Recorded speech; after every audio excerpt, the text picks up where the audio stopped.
जय हिंद फ्रेंड्स, नमस्कार। राजस्थान की कला एवं संस्कृति में राजस्थान के मेले व त्यौहार बहुत ही महत्वपूर्ण टॉपिक है और काफ़ी कुछ जानकारी तो हमें जनरली इसके संबंध में है भी सही, और जो नहीं है उनको हम इन प्रश्नों के माध्यम से जानेंगे। तो राजस्थान के त्योहारों के बारे में आज हम देखेंगे। अगले वीडियो में हम मेले के बारे में देखेंगे। तो त्यौहार से संबंधित प्रश्न शुरू करने से पहले हमें जान लेना ज़रूरी है कि जो त्यौहार है वो किस आधार पर हमें पता चलते हैं कि किस तरह से कब कौन सा त्यौहार आने वाला है। तो सबसे पहले हम देखते हैं, पहला ही प्रश्न समझिए इसे, मेले व त्यौहार कब आने वाले हैं, किस आधार पर पता चलता है। तो इसका आधार होता है कैलेंडर, यानी हम कैलेंडर के माध्यम से पता कर लेते हैं कि कौन सा त्यौहार आने वाला है, आज कौन सी तिथि है, आने वाले समय में कौन सी तिथि आने वाली है।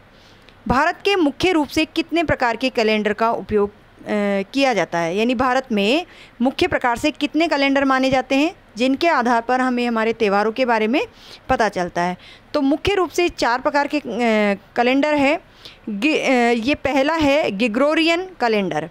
जो ग्रेगोरियन कैलेंडर है ये अंतर्राष्ट्रीय कैलेंडर है, इसको सभी मानते हैं, सब जगह माना जाता है। इसका प्रथम माह जनवरी और अंतिम माह दिसंबर होता है। दूसरा है शक संवत, तो शक संवत जिसे राष्ट्रीय कैलेंडर माना जाता है। और तीसरा है विक्रम संवत। विक्रम संवत हमारा हिंदू कैलेंडर है जिसके अनुसार हम हमारे त्योहारों को देखते हैं। और हिजरी संवत मुस्लिम कैलेंडर है जिसमें मुस्लिम त्यौहार इस कैलेंडर के अनुसार आते हैं। तो हमने चारों कैलेंडर के बारे में जान लिया है। अब हम देखते हैं प्रश्न किस तरह से बन सकते हैं। अंतर्राष्ट्रीय कैलेंडर के रूप में कौन से कैलेंडर को माना जाता है। जब हमने चारों कैलेंडर के बारे में देख लिया तो किसी भी कैलेंडर के बारे में प्रश्न के रूप में पूछा जाता है। तो अंतर्राष्ट्रीय कैलेंडर के रूप में ग्रेगोरियन कैलेंडर को माना गया है जिसका प्रथम महीना जनवरी तथा अंतिम महीना दिसंबर होता है। जो ग्रेगोरियन कैलेंडर है, सबसे महत्वपूर्ण बात है जो इसी को हम सन कहते हैं, जिसके अनुसार हमारे सभी कार्य होते हैं। पूरे अंतर्राष्ट्रीय स्तर पर इस कैलेंडर को माना जाता है और समझा जाता है। तो इस कैलेंडर के अनुसार जो विक्रम संवत है वो 57 वर्ष आगे चलता है और शक संवत 78 वर्ष पीछे चलता है। जो अन्य कैलेंडर है उनमें महत्वपूर्ण विक्रम संवत और शक संवत, उन दोनों के वर्ष के अनुसार हम देख लेते हैं कि 57 वर्ष विक्रम संवत आगे चलता है सन से। सन जिसे हम जो अभी हमारे 2021 चल रहा है तो उसमें अगर हम 57 प्लस कर दें यानी आगे चलता है क्या, विक्रम संवत। तो 57 प्लस कर दें तो अभी संवत कौन सा चल रहा है, 78, क्योंकि 21 चल रहा है तो 21 प्लस 57 करेंगे तो 78। अगर अब संवत की बात पूछी जाए, प्रश्न पूछ लिया जाए कि वर्तमान में कौन सा संवत चल रहा है, विक्रम संवत के बारे में पूछा जाए तो 2078 विक्रम संवत चल रहा है, क्योंकि यह सन से 57 वर्ष आगे होता है। सन हमारा 21 चल रहा है तो 21 में हम 57 जोड़ेंगे और आ जाएगा 78। दूसरा, अगर शक संवत के बारे में पूछ लिया जाए तो ये 78 वर्ष पीछे चलता है। पीछे से मतलब इसको घटा देंगे, सन में से 78 वर्ष घटा देंगे, 2021 में से 78 वर्ष घटा दिया जाएगा। तो ज़्यादातर प्रश्न विक्रम संवत के बारे में पूछा जाता है। अच्छा, याद करने के लिए एक तरीका बताती हूँ, क्योंकि यहाँ कई बार कन्फ्यूजन हो जाता है। पहले मुझे भी होता था, विक्रम संवत आगे चलता है या शक संवत आगे चलता है, कौन सा पीछे चलता है कौन सा आगे। तो हम देखेंगे विक्रम 3 शब्द है और शक इसमें 2 शब्द है। बड़ा कौन सा हुआ, विक्रम, यानी इसमें ज़्यादा शब्द है। तो आगे कौन चला, विक्रम जो बड़ा है, और शक संवत जो छोटा है, यानी कि 2 ही शब्द है इसमें, तो छोटा हमेशा पीछे चलता है। तो हमें ध्यान रखना है जब दोनों के बारे में पूछा जाए, दोनों में से किसी के भी बारे में पूछा जाए तो शक संवत को हम सन में से घटा देंगे और विक्रम संवत को सन में जोड़ देंगे, जो वर्तमान में सन चल रहा है। अब त्योहारों के बारे में हम किस प्रकार से देखेंगे और कैसे त्यौहार आते हैं उनको जानने और समझने के लिए, जिससे हमें बहुत अधिक सुविधा होगी, हमें इन महीनों के नाम याद होना बहुत ज़रूरी है। चैत्र, वैशाख, ज्येष्ठ, आषाढ़, श्रावण, भाद्रपद, आश्विन, कार्तिक, मार्गशीर्ष, पौष, माघ और फागुन। तो जो चैत्र का महीना है वह मार्च अप्रैल में आता है। अब आप कहेंगे कि 2 महीने में कैसे आता है, ये 1 महीना है, तो ये मार्च आधा मार्च और आधा अप्रैल, बाद के 15 दिन मार्च के और अप्रैल के पहले 15 दिन, तो इस प्रकार से ये लगभग चलता है। इसका अनुमान है कुछ 1-2 दिन आगे पीछे हो सकता है।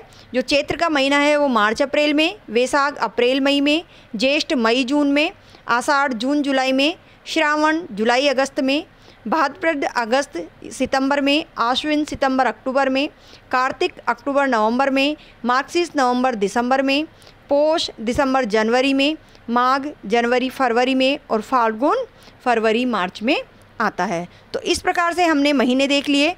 अब हम जानेंगे कि जो ये चैत्र वैशाख जो महीने हैं तो इनमें किस प्रकार से तिथि ज्ञात की जाती है। इसमें 2 पक्ष होते हैं। हम जानते हैं कि एक महीने में 30 दिन होते हैं। जो ग्रेगोरियन कैलेंडर है इसके अनुसार 31 दिन भी होते हैं, 29 दिन भी आ जाते हैं। लेकिन जो चैत्र वैशाख ज्येष्ठ जिसे हम देसी महीने कह सकते हैं, हमारे हिंदू महीने हैं, इनमें लगभग 28-29 दिन होते हैं, 30 दिन होते हैं, 30 से ज़्यादा नहीं होते हैं। इनमें 29 दिन कैसे होते हैं, कैसे कम हो सकते हैं, तो इनमें एक ही दिन में कभी कभी 2 तिथि आ जाती है। 2 तिथियाँ एक ही दिन हो सकती है या कोई भी एक तिथि 2 दिन आ जाती है। तो ये सब सूर्य चंद्रमा के नक्षत्रों के अनुसार होती है। इसे पंडित लोग जानते हैं और वो कैलेंडर में लिखा हुआ आता है, तो उसके अनुसार हम समझ जाते हैं। तो लगभग 30 दिन होते हैं। अगर किसी एक पक्ष में या पखवाड़े में एक तिथि घट जाती है तो दूसरे पक्ष में बढ़ जाती है, तो दिन सभी में एक समान हो जाते हैं। तो ये पक्ष होते हैं कृष्ण पक्ष और शुक्ल पक्ष। तो कृष्ण पक्ष जो प्रथम 15 दिन होते हैं एकम से चतुर्दशी तक कृष्ण पक्ष के, और जो 15वीं तिथि होती है वह अमावस्या की होती है। यानी एक महीने को 15-15 दिन में अगर हम डिवाइड करें तो एकम से चतुर्दशी 14 दिन और जो 15वां दिन होता है उसमें अमावस्या आती है। इसी तरह से 15 दिन बाद 16वें दिन से शुक्ल पक्ष शुरू हो जाता है और दोबारा से प्रतिपदा, इसको एकम को प्रतिपदा भी कहते हैं, तो प्रतिपदा से वही चतुर्थी तक 14 दिन। उसके बाद जो 15वां दिन आता है यानी कि महीने का तो वह 30वां दिन है, लेकिन जो 2 पक्षों में बांटने के बाद 1 से 14 तक और दूसरा 1 से 14 तक, उसके बीच में अमावस आएगी और दूसरे 1 से 14 दिन के बाद जो 15वां दिन होगा तब जो तिथि आएगी उसे पूर्णिमा कहेंगे। तो अमावस्या और पूर्णिमा ये 2 तिथियां आती है एक महीने में और 1 से 14 तक इनकी तिथियों को गिना जाता है। तो कृष्ण पक्ष एकम से चतुर्दशी तक, 15वीं तिथि अमावस्या और शुक्ल पक्ष में प्रतिपदा से चतुर्थी यानी एकम से चतुर्थी तक, और जो 15वीं तिथि आएगी वह पूर्णिमा होगी। उम्मीद करती हूँ आपको समझ में आया होगा। अब हम प्रश्न शुरू करेंगे, तो कुछ और जानकारी देखते हैं। जो प्रश्न है उसमें हम आज त्यौहार को लेकर आए हैं। तो त्यौहारों में किस प्रकार से हम शुरू करें, सबसे पहले कौन से महीने के त्यौहार शुरू करें, तो उसकी सुविधा के लिए राजस्थान में माना जाता है और यह है भी ऐसा कि तीज त्योहारा बावड़ी ले डूबी गणगौर। इसका अर्थ है कि जो त्योहारों की शुरुआत होती है वह तीज त्यौहार से होती है। तीज का त्यौहार होता है, श्रावण मास में आता है, और ले डूबी गणगौर से अर्थ है कि जो गणगौर का त्यौहार है वो अंतिम त्यौहार यानी समाप्ति गणगौर के त्यौहार से हो जाती है। तो हिंदू नववर्ष आरंभ कब से होता है हम ये जान लेते हैं। जो अभी हमने तिथियां देखी, महीने देखे, उसी में से प्रश्न बन सकता है कि हिंदू नववर्ष का आरंभ कब होता है। तो हिंदू नववर्ष का आरंभ होता है चैत्र शुक्ल एकम प्रतिपदा से। यहाँ ये बात खत्म हो जाती है। कब से? चैत्र शुक्ल। अब शुक्ल का अर्थ है, जहाँ हमने देखा चैत्र का महीना मार्च और अप्रैल आता है चैत्र का महीने में, तो कैसे? क्योंकि चैत्र का महीना जो 15 दिन निकल जाते हैं कृष्ण पक्ष के, उसके बाद जो एकम आती है 15 दिन के बाद, अमावस्या के बाद शुक्ल पक्ष आता है।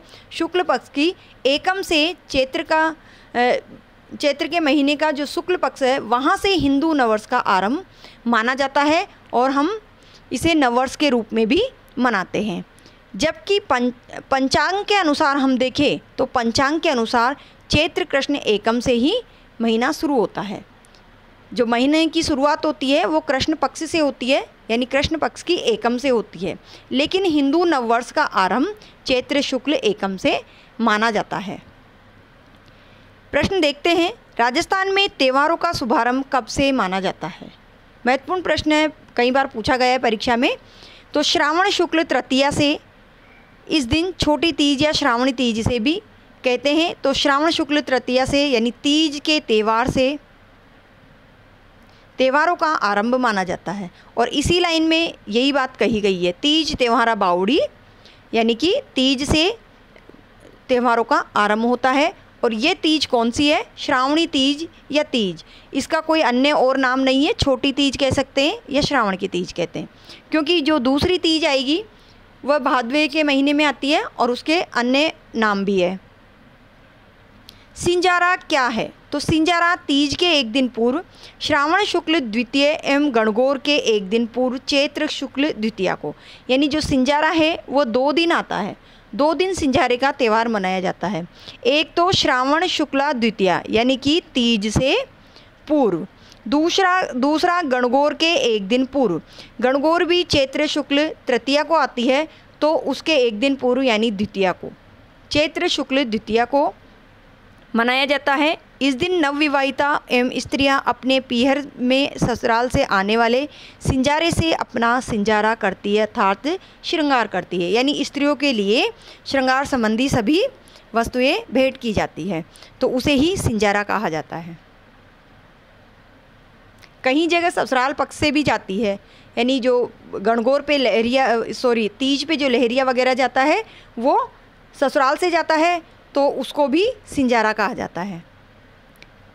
बेंतमार गणगौर को अन्य किस और नाम से जाना जाता है? तो बेंतमार गणगौर है, उसका अन्य नाम भी है। वो कब मनाई जाती है? वह मनाई जाती है बैसाख कृष्ण तृतीया को। इसे घींगा गणगौर कहा जाता है। अन्य नाम पूछा गया है प्रश्न में, तो इसे घींगा गणगौर कहा जाता है। ये बैसाख कृष्ण तृतीया को इसका मेला लगता है। अब हम देखते हैं और तीज कौन कौन सी आती है। कजली तीज, एक छोटी तीज जो श्रावण की होती है, और बेंतमार मेला, सभी चीज़ों के बारे में हम जानकारी लेंगे। तो कजली तीज होती है वह भाद्रपद कृष्ण तृतीया को आती है, तो ये भादवे के महीने में आती है, जिसे कजली तीज, बूढ़ी तीज और अन्य नामों से भी जाना जाता है, आगे प्रश्न में देखेंगे। और तीज जिसे साधारण तीज, छोटी तीज या श्रावणी तीज कहते हैं, वह श्रावण के महीने में आती है कृष्ण तृतीया को। हमने प्रश्न देखा बेंतमार गणगौर। अब हम देखते हैं बेंतमार नाम से बेंतमार मेला भी बढ़ता है, वह कहाँ बढ़ता है? मसूरी पहाड़ी पर। सुइया मेला कब लगता है? तो सुइया मेला पौष मास की सोमवती अमावस्या को चौहट्टन बाड़मेर में लगता है, और इस मेले को अर्धकुंभ की संज्ञा भी दी गई है। कुछ एक प्रश्न है मेले के, ये 1-2 ही प्रश्न हैं, बाकी हमने पूरे वीडियो में त्योहारों के ही प्रश्न लिए हैं, और मेले के प्रश्न हम अलग से रखेंगे ताकि आपको दोनों मिक्स नहीं हो और समझ में आने में कोई दिक्कत ना हो। तो महीने के हिसाब से ही हमने सारे प्रश्न बनाए हैं। श्रावण मास की तीज से हमने त्योहारों को शुरू किया है। प्रत्येक माह के कौन कौन से त्यौहार आते हैं, कौन कौन से दिन महत्वपूर्ण होते हैं, जिसमें खुशियाँ मनाई जाती है, उत्सव मनाए जाते हैं, तो उनको हमने क्रम से ही रखा है ताकि समझने में किसी तरह की कोई दिक्कत ना आए और याद भी आसानी से रह जाए। हमने श्रावण मास को शुरू किया है, तो श्रावण मास में हमने देख लिया तीज कब आती है और उसे क्या कहा जाता है, और अन्य कौन कौन सी तीज होती है। कजली तीज, बूढ़ी तीज जो भादवे में आती है, जब भादवे का महीना होगा तो वहाँ और इससे संबंधित प्रश्न होंगे। अब हम देखते हैं श्रावण में ही नारियल पूर्णिमा कब आती है। तो यह आती है श्रावण मास की पूर्णिमा, यानी जो श्रावण मास की पूर्णिमा आती है उसे ही नारियल पूर्णिमा भी कहते हैं, और इसी दिन रक्षाबंधन का त्यौहार भी मनाया जाता है। श्रावण मास की पूर्णिमा के दिन ही भारत के प्रसिद्ध तीर्थ स्थल अमरनाथ में बर्फ़ का शिवलिंग भी बनता है। तो पूर्णिमा का देखो कितना महत्व है। श्रावण मास की पूर्णिमा, इस दिन रक्षाबंधन मनाया जाता है, इसे नारियल पूर्णिमा कहते हैं, और इसी दिन अमरनाथ में बर्फ़ का शिवलिंग भी बनता है। कजली तीज कहाँ की प्रसिद्ध है? कजली तीज कब आती है हमने देख लिया, भाद्रपद कृष्ण तृतीया को आती है। तो कजली तीज कहाँ की प्रसिद्ध है? बूंदी की। बूंदी की कजली तीज प्रसिद्ध है, इसे बूढ़ी तीज भी कहा जाता है, और यहाँ पर बूंदी में इस तीज की भव्य सवारी निकाली जाती है। कजली तीज को ही बड़ी तीज, बूढ़ी तीज एवं सातुड़ी तीज भी कहा जाता है। तो भाद्रपद कृष्ण की जो तीज है, कृष्ण तृतीया की जो तीज है, उसके अन्य नाम हैं बड़ी तीज, बूढ़ी तीज और सातुड़ी तीज। भाद्रपद कृष्ण षष्ठी को किस रूप में मनाया जाता है? अब हम तृतीया के बाद जो महत्वपूर्ण दिन आता है षष्ठी, यानी छठ भी जिसे बोल सकते हैं, तो महत्वपूर्ण दिन है। इसे भगवान श्री कृष्ण के बड़े भाई बलराम के जन्मोत्सव के रूप में मनाते हैं। तो बलराम जी का जन्मोत्सव कब मनाया जाता है? भाद्रपद कृष्ण षष्ठी को, यानी जो कृष्ण जन्माष्टमी आती है उसके 2 दिन पूर्व ही मनाया जाता है। इस दिन हल की पूजा की जाती है। हल, जो खेत में किसान हल जोतते हैं, उस हल की पूजा की जाती है। गाय के दूध दही का सेवन नहीं किया जाता और पुत्रवती स्त्रियां इस व्रत को करती है। एक महत्व तो यह है, और दूसरा भाद्रपद कृष्ण षष्ठी को ही ऊब छठ भी कहते हैं। ये भी बहुत महत्वपूर्ण है। ऊब छठ के बारे में प्रश्न पूछे जाते हैं। तो इसे चंदन षष्ठी व्रत भी कहते हैं। स्त्रियां सूर्य को अर्घ्य देकर चांद के दर्शन तक, यानी सूर्यास्त के बाद सूर्य के समय अर्घ्य देती है, उसी समय नहा धोकर सूर्य को अर्घ्य देती है, उसके बाद चांद के दर्शन तक खड़ी रहती है। उसके चांद के दर्शन करने के बाद चंद्रमा की पूजा करके व्रत खोलती है और तभी वह बैठती है। इसे कहते हैं ऊब छठ। भगवान कृष्ण का जन्मोत्सव कब मनाया जाता है? भगवान कृष्ण का जन्मोत्सव भाद्रपद कृष्ण जन्माष्टमी को मनाया जाता है।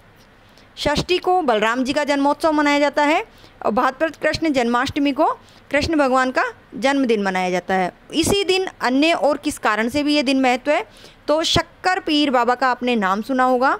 तो शक्कर पीर बाबा का उर्स झुंझुनू के नरहड़ गांव में इस दिन मेला लगता है, यानी शक्कर पीर बाबा के लिए भी ये महत्वपूर्ण दिन है। उस दिन वहाँ उर्स लगता है। उर्स क्या होता है? उर्स होता है, उर्स का शाब्दिक अर्थ देखें तो मिलन होता है। इस दिन शक्कर पीर बाबा की पुण्यतिथि हम जिसे कह सकते हैं, क्योंकि उर्स का अर्थ है आत्मा का परमात्मा से मिलन। ये शक्कर पीर बाबा की आत्मा उस दिन परमात्मा में विलीन हो गई थी। उसी दिन जाम्भो जी का जन्म दिवस है, जो पीपासर गांव नागौर में हुआ, और मेहा जी का जन्म हुआ वह बापणी ओसिया में हुआ। यानी जो कृष्ण जन्माष्टमी है उसका बहुत ही महत्व है, यानी जो अष्टमी है उसका उस दिन का बहुत महत्व है। कृष्ण जन्माष्टमी है, शक्कर पीर बाबा का उर्स लगता है, और जाम्भो जी का जन्म दिवस है, मेहा जी का भी जन्म दिवस है। कहाँ हुआ ये भी आप ध्यान कर लें। गोगा जी का मेला कहाँ भरता है? गोगा जी का मेला ददरेवा में भरता है। अब हम तिथि के बारे में देखेंगे। भाद्रपद नवमी को, यानी भादवे के त्यौहार देख रहे हैं, तो प्रश्न 3 ही प्रकार से बनते हैं। पूछा जाएगा तिथि के बारे में, क्या महत्व है, कौन सा त्यौहार है। तो हमें त्यौहार याद रखने हैं और तिथि याद रखनी है।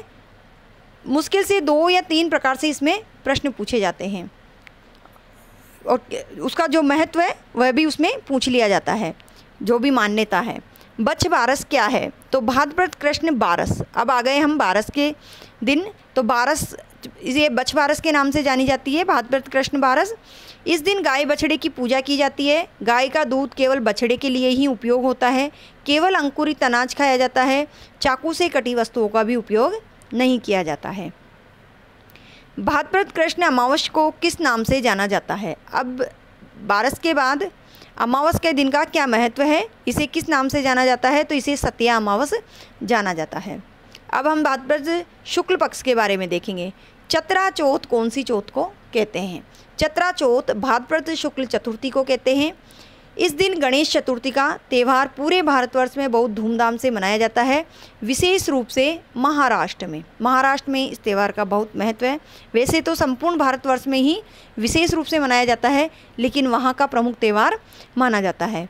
राजस्थान में गणेश जी का सबसे प्रसिद्ध मंदिर कहाँ है? गणेश चतुर्थी का राजस्थान में प्रसिद्ध मंदिर कहाँ हैं? तो राजस्थान की बात की जाए तो सवाई माधोपुर में रणथंभौर पहाड़ी पर प्रसिद्ध त्रिनेत्र गणेश मंदिर है। यह हमने दुर्ग के प्रश्नों में भी देखा था। माहेश्वरी समाज के लोग राखी का त्यौहार कब मनाते हैं? तो माहेश्वरी समाज के लोग राखी का त्यौहार भाद्रपद शुक्ल पंचमी के दिन मनाते हैं, जो ऋषि पंचमी के रूप में जाना जाता है। यानी जो हम त्यौहार मनाते हैं रक्षाबंधन का, उसके लगभग 20 दिन बाद कृष्ण पक्ष के 15 दिन निकल गए, उसके बाद शुक्ल पक्ष की पंचमी के दिन ऋषि पंचमी के रूप में मनाया जाता है। इसे ऋषि पंचमी भी कहते हैं। और इस दिन गंगा स्नान का बहुत महत्व है। जाने अनजाने हुए पापों को मिटाने के लिए व्रत किया जाता है। कायस्थ समाज के लोग भी इस दिन को मानते हैं। राधा जन्मोत्सव कब मनाया जाता है? कृष्ण जन्मोत्सव देखा हमने। कृष्ण जन्मोत्सव श्रावण मास की कृष्ण अष्टमी को, यानी कृष्ण पक्ष में आती जो अष्टमी, उस दिन कृष्ण भगवान का जन्म हुआ। जबकि भाद्रपद शुक्ल अष्टमी को राधा अष्टमी मनाते हैं। वल्लभाचार्य संप्रदाय, सनकादि संप्रदाय, निम्बकाचार्य संप्रदाय, हंस संप्रदाय आदि सभी इस दिन को मनाते हैं, मानते हैं। इस दिन निम्बार्क संप्रदाय की पीठ जो सलेमाबाद किशनगढ़ में है, वहाँ पर राधा अष्टमी को मेला लगता है। देव झूलनी या जल झूलनी एकादशी किसे कहते हैं? तो जल झूलनी व देव झूलनी एकादशी भाद्रपद शुक्ल एकादशी के दिन मंदिर से भगवान की मूर्तियों को पालकी व विमानों में ले जाकर किसी जलाशय में स्नान करवाकर लाया जाता है। अतः एकादशी के दिन को ही जल झूलनी एकादशी कहा जाता है। एक महत्वपूर्ण शब्द है बेवाण। इससे संबंधित पहले प्रश्न पूछा गया है परीक्षा में। बेवाण क्या है या बेवाण किसे कहते हैं? तो बेवाण कहते हैं जो भगवान की मूर्तियों को पालकी या विमानों में लेके जाते हैं, इसी को वेवाण कहा जाता है। पालकी या विमान को ही वेवाण कहा जाता है, जो भगवान के लिए होती है। गणेश प्रतिमाओं का विसर्जन किस दिन किया जाता है? तो गणेश प्रतिमाओं का विसर्जन किया जाता है भाद्रपद शुक्ल चतुर्दशी को, और इसी चतुर्दशी को अनंत चतुर्दशी के नाम से भी जाना जाता है, मनाया जाता है। गणेश प्रतिमाओं का विसर्जन भाद्रपद शुक्ल चतुर्दशी को होता है। श्राद्ध पक्ष कब से कब तक माना जाता है? श्राद्ध पक्ष आता है भाद्रपद पूर्णिमा से आश्विन मास की अमावस्या तक। अब अगर प्रश्न पूछ लिया जाए श्राद्ध पक्ष कितने दिन तक माना जाता है, हम जानते हैं आश्विन मास के 15 दिन श्राद्ध पक्ष यानी कि श्राद्ध के या कनागत के होते हैं, क्योंकि श्राद्ध को कनागत भी कहते हैं। तो ये 15 दिन होते हैं एक पक्ष के। लेकिन अगर किसी का श्राद्ध पूर्णिमा को है तो पूर्णिमा कृष्ण पक्ष खत्म होने के वापस फिर 14 दिन खत्म होने के बाद 15वें दिन आती है आश्विन मास में। आश्विन मास में श्राद्ध आते हैं, तो भाद्रपद पूर्णिमा से ही श्राद्ध शुरू हो जाते हैं और 1 + 15 यानी कि श्राद्ध मनाए जाते हैं 16 दिन। केले के पत्तों की झांकी कहाँ बनाई जाती है? केले के पत्तों की झांकी बनाई जाती है नाथद्वारा में श्रीनाथ जी के मंदिर में। कमल चौक है, वहाँ पर केले के पत्तों की सांझी, झांकी नहीं सांझी बनाई जाती है। सांझी का त्यौहार भी मनाया जाता है। जो श्राद्ध पक्ष होता है उन्हीं 16 दिनों में सांझी भी मनाते हैं। और ये सांझी पूर्णिमा से अमावस्या तक, यानी भाद्रपद पूर्णिमा से आश्विन अमावस्या तक मनाई जाती है। इसे कुंवारी कन्याएं मनाती है सांझी के त्यौहार को, और मालवा प्रदेश में इसे अधिकांश से मनाया जाता है। ये सांझी का त्यौहार माता पार्वती को समर्पित है, यानी माता पार्वती को पूजा करके इस सांझी को मनाया जाता है। नवरात्र वर्ष में कितनी बार मनाए जाते हैं, यानी कितनी बार आते हैं नवरात्र? हम जानते हैं मुख्य रूप से 2 बार आते हैं, लेकिन एक गुप्त नवरात्र भी आते हैं। तो इस प्रकार से वर्ष में 3 बार नवरात्र आते हैं। शारदीय नवरात्र आते हैं आश्विन शुक्ल एकम से नवमी तक। वासंतीय नवरात्र आते हैं चैत्र शुक्ल एकम से, एक है ये, एकम से नवमी तक। और गुप्त नवरात्र आते हैं माघ शुक्ल एकम से नवमी तक, यानी माघ महीने में गुप्त नवरात्र आते हैं। चैत्र में आने वाले नवरात्र को क्या कहते हैं? प्रश्न को किसी भी तरह से घुमाकर पूछ सकते हैं। तो चैत्र में आने वाले नवरात्र को वासंतीय नवरात्र कहते हैं, और आश्विन मास में आने वाले नवरात्र को शारदीय नवरात्र कहा जाता है। खेजड़ी वृक्ष की पूजा कब की जाती है? अब हम बात कर रहे हैं दशहरे की। तो खेजड़ी वृक्ष की पूजा की जाती है दशहरे के दिन, यानी आश्विन शुक्ला दशमी के दिन। शुक्ल पक्ष में आता है दशहरा, आश्विन महीने में आता है, और दशहरे के दिन खेजड़ी वृक्ष की पूजा की जाती है। खेजड़ी को ही समी भी कहा जाता है। इस दिन लीलटास पक्षी का दर्शन शुभ माना जाता है। जोधपुर का मारवाड़ महोत्सव कब मनाया जाता है? यानी कि मारवाड़ महोत्सव कहाँ मनाया जाता है? जोधपुर में। प्रश्न में से ही एक प्रश्न और बन रहा है। आश्विन पूर्णिमा के दिन कब मनाया जाता है मारवाड़ महोत्सव? आश्विन पूर्णिमा के दिन, जिसे शरद पूर्णिमा भी कहते हैं। इस दिन चंद्रमा अपनी 16 कलाओं से यानी सर्वाधिक प्रकाशमान होता है, 16 कलाओं से परिपूर्ण होता है। तो मान्यता है कि चंद्रमा अमृत की वर्षा करता है। चांदी खरीदना किस दिन शुभ माना जाता है? अब हम कार्तिक मास में आ गए। तो कार्तिक मास के कृष्ण तेरस यानी दीपावली के पहले जो तेरस आती है, जिसे धनतेरस भी कहा जाता है, तो इस दिन चांदी खरीदना शुभ माना जाता है। उसी दिन धन्वंतरि वैद्य की पूजा भी होती है। हम दिवाली के तीनों चारों दिनों को एक साथ ही देख लेते हैं। फिर उसके बाद तेरस के बाद आती है चतुर्दशी। तो चतुर्दशी को कहा जाता है रूप चतुर्दशी।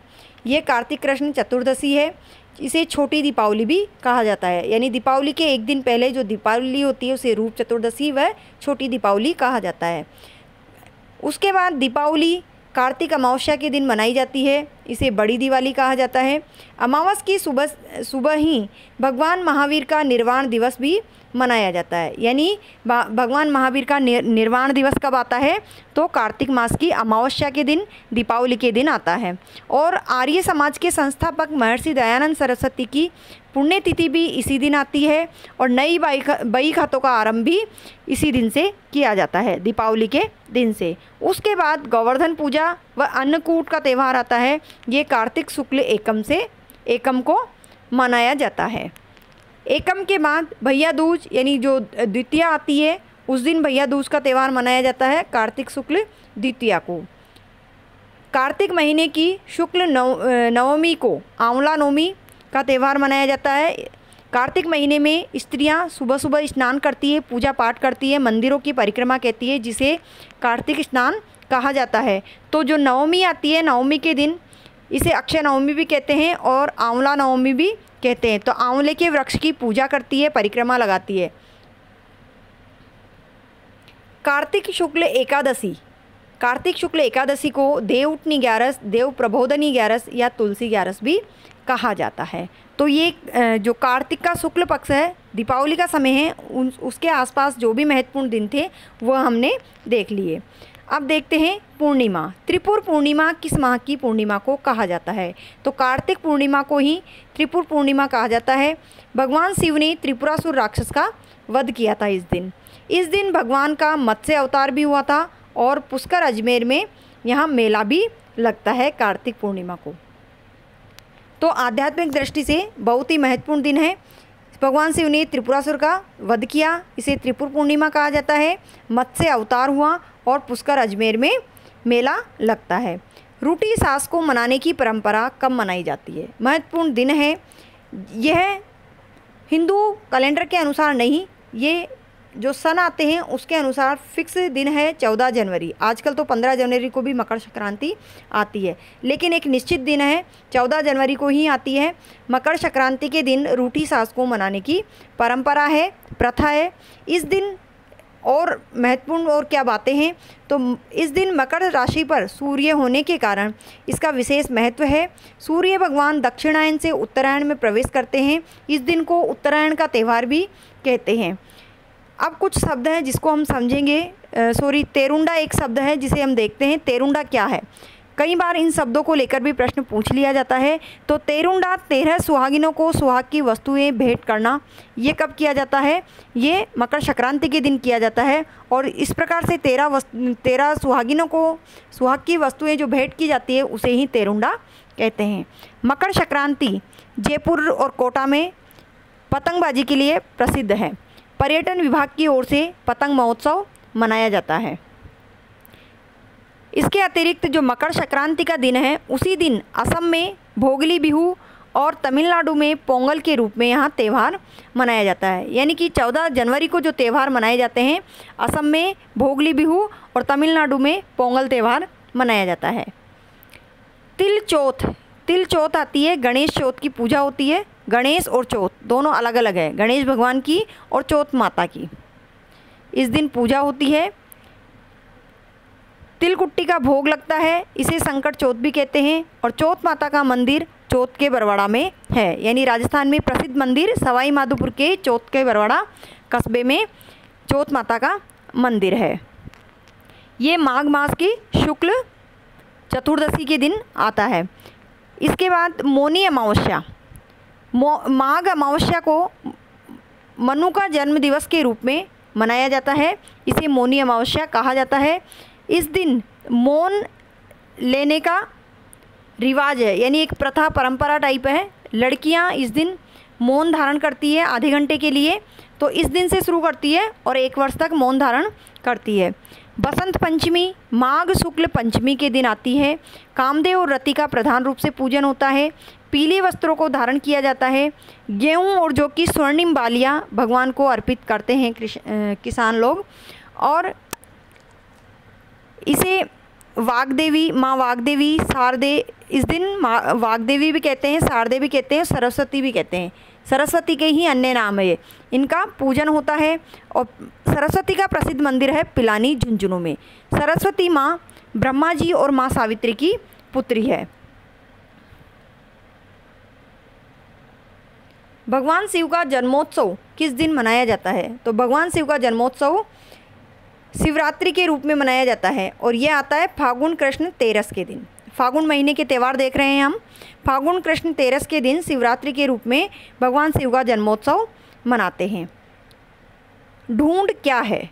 तो ढूंढ बालक की प्रथम होली, यानी बच्चा जन्म लेता है तो प्रथम वर्ष में होली से पूर्व 11 के दिन, होली फागुन पूर्णिमा को आती है तो उससे पहले जो शुक्ल पक्ष की 11 होती है उस दिन ढूंढ पुजवाई जाती है बच्चे को, और इस अवसर पर बच्चों के नाना के घर से कपड़े व खिलौने, मिठाइयाँ इत्यादि आते हैं। तो इस प्रकार से ढूंढ का महत्व है, ये राजस्थान में बहुत अधिक है।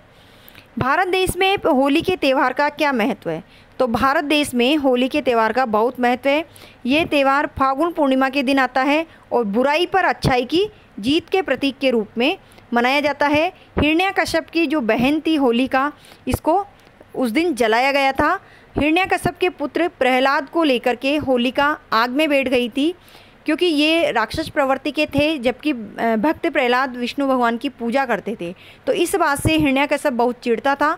तो होलिका ने उपाय सुझाया कि भैया मैं आग से मुझे वरदान मिला है, यानी अग्निदेव से मुझे वरदान मिला है कि मैं आग में कभी नहीं जल सकती, तो मैं इसको लेकर बैठ जाऊंगी। भक्त प्रहलाद जल जाएगा, मर जाएगा और मैं जीवित रह जाऊंगी। लेकिन इसका उल्टा हुआ, भगवान की कृपा से भक्त प्रहलाद बच गए और होलिका आग में जल गई। तो इस दिन को इस बुराई का अंत हुआ, यानी राक्षसी प्रवृत्ति का अंत हुआ, बुराई का अंत हुआ, और जो अच्छाई थी भक्त प्रहलाद भगवान के भक्त थे उसकी जीत हुई। तो इस रूप में होलिका जलाई जाती है और ये त्यौहार मनाया जाता है। इसी दिन होलिका के पति इलोजी होलिका दहन के बाद, जब होलिका मर गई अपनी पत्नी, तो उसके बाद उन्होंने वैराग्य धारण कर लिया और दूसरे दिन होलिका की राख को अपने पूरे शरीर पर लगा लिया, यानी मल लिया।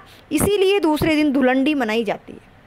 जो होलिका की राख थी, धूल थी, उसको होलिका के पति इलोजी ने अपने पूरे शरीर पर मल लिया, पूरे शरीर पर धूल लगा ली, राख लगा ली। इसीलिए दूसरे दिन धुलंडी मनाई जाती है और खुशियों के रूप में रंग गुलाल से अपने आप को एक दूसरे को रंगा जाता है। होली के दिन मेवाड़ में होली के अवसर पर गैर नृत्य किया जाता है और ये आदिवासियों में भगोरिया खेला जाता है।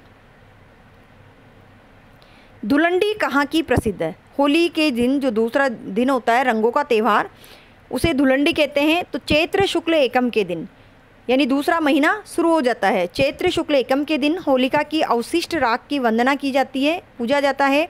उसी दिन से गणगौर के लिए उस राख से ही गणगौर की पूजा की जाती है, यानी उस राख से ही ईसर और गणगौर बनाए जाते हैं और गणगौर का त्यौहार भी उस दिन से ही शुरू हो जाता है। रंग गुलाल इत्यादि लगाकर खुशियाँ मनाई जाती है। इसके अलावा जो भी महत्वपूर्ण बात है होली से संबंधित, कहाँ कहाँ की होली प्रसिद्ध है, वह सभी तथ्य हमने एक ही प्रश्न में शामिल कर लिया है। तो श्री महावीर जी की लट्टमार होली प्रसिद्ध है, ब्यावर की देवर भाभी होली प्रसिद्ध है, बिनाई अजमेर की कोड़ा मार होली प्रसिद्ध है, बाड़मेर की पत्थर मार होली प्रसिद्ध है और ईलोजी की सवारी बाड़मेर में निकाली जाती है। ईलोजी हमने पूर्व प्रश्न में बताया होलिका के पति थे। ईलो ईली नृत्य भी किया जाता है। ईलो ईली नाम से जो नृत्य किया जाता है वो बाड़मेर और जालोर में किया जाता है और ये संतान प्राप्ति के लिए किया जाता है। मेवाड़ के आदिवासियों की भगोरिया होली बहुत प्रसिद्ध है। शीतला माता की पूजा किस दिन की जाती है? तो शीतला माता की पूजा की जाती है चैत्र कृष्ण अष्टमी को। इसे बासोड़ा के रूप में भी मनाया जाता है। शाम को खाना बनाया जाता है, दूसरे दिन ठंडा खाना खाया जाता है, यानी सुबह का खाना भी शाम को ही बना के रख लिया जाता है और इसे बासोड़ा कहा जाता है। और शीतला माता का मंदिर कहाँ है? तो शीतला माता का मंदिर चाकसू में है। हिंदुओं का नववर्ष कब से आरंभ होता है? हिंदुओं का नववर्ष चैत्र शुक्ल एकम से आरंभ होता है और इसी दिन गुड़ी पड़वा का त्यौहार भी मनाया जाता है। एक वीडियो में हम जो अन्य समाज है, अन्य धर्म के लोग हैं, जैन धर्म, ईसाई धर्म, मुस्लिम धर्म, इन सभी से संबंधित एक वीडियो बनाएंगे, उनके त्योहारों को लेकर आएंगे। गणगौर की पूजा कितने दिन तक चलती है? तो गणगौर की पूजा चैत्र है। ये गणगौर का त्यौहार चैत्र कृष्ण एकम से चैत्र शुक्ल तृतीया तक यानी 18 दिन तक चलता है। इसमें गण महादेव और गौर पार्वती का पूजन होता है। जो ईसर और गणगौर है वो महादेव व पार्वती के रूप में है और महादेव और पार्वती ईसर और गणगौर के रूप में पूजे जाते हैं। प्रसिद्ध गणगौर कहाँ की है? जयपुर और उदयपुर की। यहाँ सवारी भी निकाली जाती है, सभी जगह निकाली जाती है गणगौर और तीज की सवारियाँ, लेकिन प्रसिद्ध जयपुर की है। गुलाबी गणगौर कहाँ की मानी जाती है, यानी गुलाबी गणगौर के नाम से कहाँ की प्रसिद्ध है? तो नाथद्वारा की। जयपुर में तीज व गणगौर को ताल कटोरा में विसर्जित किया जाता है। सवारी निकालने के बाद इन्हें विसर्जित किया जाता है, तो यह जयपुर में ताल कटोरा में किया जाता है। और प्रश्न पूछ लिया जाए सर्वाधिक गीतों वाला त्यौहार कौन सा है? तो वह गणगौर है। भगवान श्री राम का जन्मोत्सव कब मनाया जाता है? तो भगवान श्री राम का जन्मोत्सव रामनवमी के दिन मनाया जाता है, चैत्र शुक्ल नवमी को।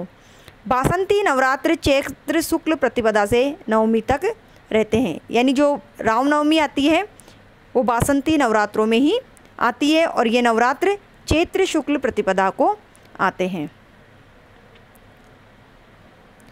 हमने जो वीडियो बनाया है इसमें एक ही प्रश्न में अनेक तथ्यों को शामिल किया है, यानी ज़्यादा से ज़्यादा जानकारी देने का प्रयास किया गया है।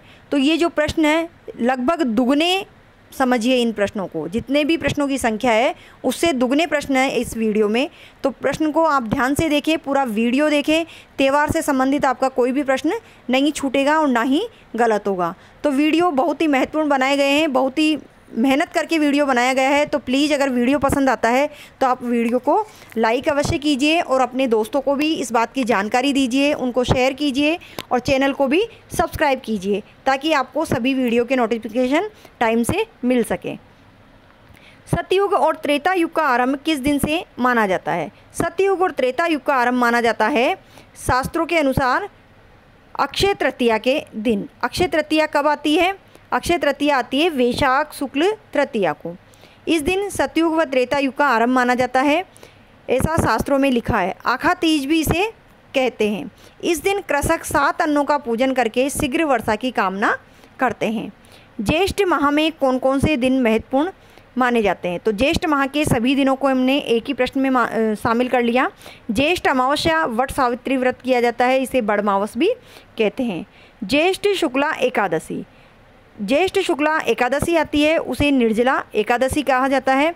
इस दिन उपवास किया जाता है और बिल्कुल कुछ भी खाते पीते नहीं हैं। शाम को इसका व्रत खोलते हैं, तभी पानी पीते हैं और तभी खाना खाते हैं। खाना नहीं, जो जिसको सहगारी या फलाहारी चीज़ें होती हैं उन्हीं को खाया जाता है। ज्येष्ठ पूर्णिमा, तो ज्येष्ठ मास की जो पूर्णिमा होती है उसे पीपल पूर्णिमा कहते हैं। अन्य और 2 पूर्णिमाओं को भी हमने यहाँ शामिल किया है इसके बाद वाली। आषाढ़ पूर्णिमा को गुरु पूर्णिमा, श्रावण पूर्णिमा को रक्षाबंधन, आश्विन माह की पूर्णिमा को शरद पूर्णिमा कहा जाता है। श्रावण मास की पूर्णिमा के दिन रक्षाबंधन मनाया जाता है। तो इस प्रकार से यहाँ पूर्णिमा का दिन, वैसे भी विष्णु भगवान की पूजा की जाती है, पूर्णिमा के दिन व्रत किया जाता है। तो पूर्णिमा का बहुत ही महत्व है। तो ये थे त्योहारों से संबंधित प्रश्न और वर्ष के सभी महत्वपूर्ण दिनों की, जो महत्वपूर्ण दिन है वर्ष में आने वाले, उन सभी की हमने इस वीडियो में जानकारी शामिल की है। वीडियो पसंद आता है तो प्लीज़ वीडियो को लाइक अवश्य करें और चैनल को सब्सक्राइब करें।